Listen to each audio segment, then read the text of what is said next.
I don't know if you've ever seen this movie. Have you? I have not seen this movie. No, please tell me more. It was a Kickstarter project, and it's written by Bret Easton Ellis, the guy who wrote American Psycho, but it's directed by, Paul um, Schrader. starring Lizzie Lohan. And yeah, you gotta watch this fucking movie, man. This is one of the most ugly things I've ever seen. Lindsay Okay. Lohan Yeah. has like a boyfriend played by this James Dean, Deen, who's a porn actor in real life. And it's basically like this love triangle thing between them and this other guy who he's making a movie, Lindsay Lohan's boyfriend.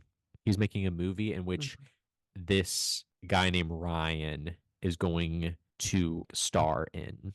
And yeah, it kind of like sets off this love triangle situation. And like Lindsay Lohan's boyfriend, they are like swingers and they keep inviting guys and girls and whatever to come over and like do like swinger stuff or whatever. And the description of the movie is really funny. The discovery of an illicit love affair leads two young Angelinos on a violent, sexually charged tour through the dark side of human nature. The movie is not that dark as it says. It makes it seem like it's like this crazy.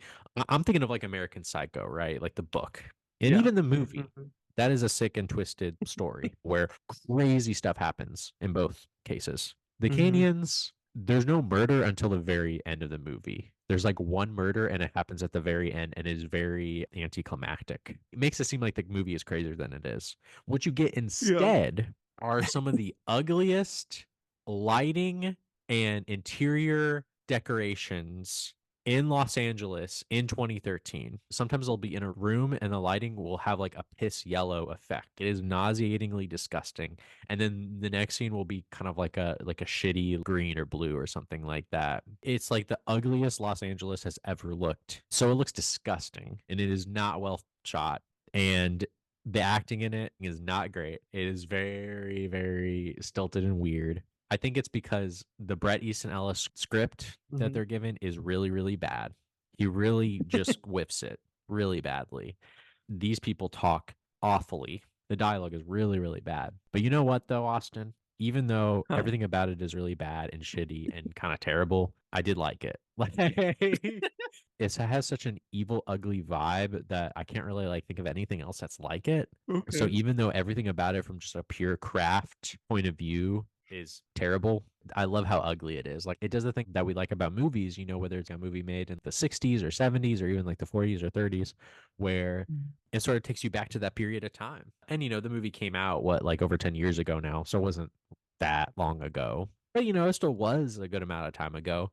So you're kind of like ticking back a little bit to this time period and how everything kind of looked and how people dressed a little bit. Even though the movie is really bad, I do recommend it just because it is just one of those baffling, weird, just ugly experiences, but it's unique in that way. It at least has that going for it. It has a uniqueness to it that I really liked. And there are flashes of brilliance here and there too, honestly. Stuff that I think is maybe Yeah. more of like a Paul Schrader decision and less a Bret Easton Ellis decision or any other decision by anyone else. So Yeah. that will occasionally happen where I'm like, okay, that was cool. I would recommend it. And honestly, I would watch it again. I really would, despite the fact that it is like a disgusting film, just because it's so unique. You might not know the answer to this, but how did Paul Schrader get attached to this project? I don't really know. I think we have to remember, by the way, Paul Schrader is like going God mode right now, right?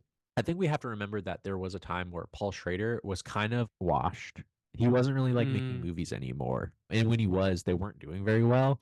He had a period where he made those Nicolas Cage movies, which I've never seen, but they're like direct to video kind of crap from what I've heard. People do not like those movies. He was really struggling. So, I mean, there was a time yeah. where it's like Paul Schrader was like thing of the past, but then he made First Reformed, and then that kind of has kickstarted a string The of, new Schrader, yeah. yeah, where I think Schrader at this point, since First Reformed, can pretty much get any of his movies fully funded just because like they're Yeah. probably cheap anyway. And plenty of people want to Yeah. be on in his movies too because he has like a great reputation at this point. So Schrader. yeah. So he makes like I haven't seen Adam Resurrected or whatever. I think you have. So he makes that movie I in have. 2008, which people like, I think, and All I right. think you like it too. So he makes that in 2008. He doesn't make another movie until 2013 with The Canyons, and then he makes Dying of Light, and then he makes Dog Eat Dog.